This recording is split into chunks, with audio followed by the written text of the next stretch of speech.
ka zagaye duniya nura a sanadin waka. Komai na da lokaci yanzu ga mu cikin naka. Ikon Allah da ya aiwatar ba mai shakka.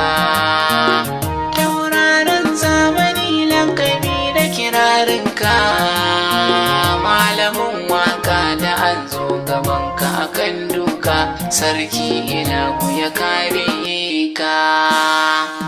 Wani a kirkira malamin waka annur yana gaida kai, sarki rabi ya ja da rai ka daɗe kai dogon zamani, gudunmawar ka a ɓangaren adabi nura takara dai gari.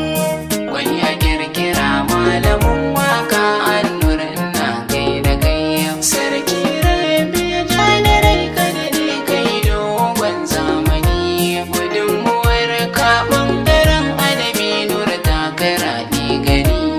Nura ‘yan inuwa malamin waka annur yana gaida kai, sarki rabi ya ja da rai ka daɗe kai dogon zamani, gudunmawar ka a ɓangaren adabi nura takara dai gari.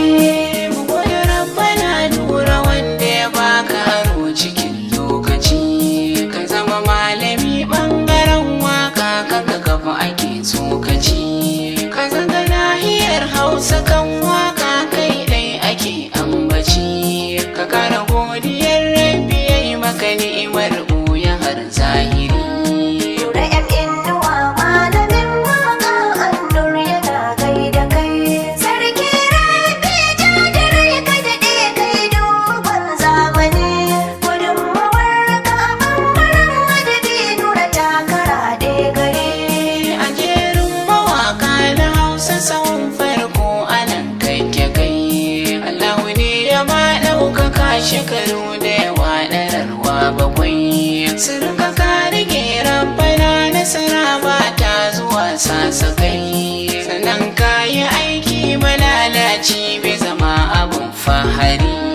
Wani a kirkira malamin waka annur yana gaida kai, sarki rabi ya ja da rai ka daɗe kai dogon zamani, gudunmawar ka a ɓangaren adabi nura takara dai gari. Gudunmuwar ka ta shafi kowa cikin mu har da ma ɗalibai, suka taho da waka kafi ne ka warware ciki har da bai, na barbaru na hausa da ka shirya hikimar kamar jera kwai, silar ka yau ake rarrabe sakar baiti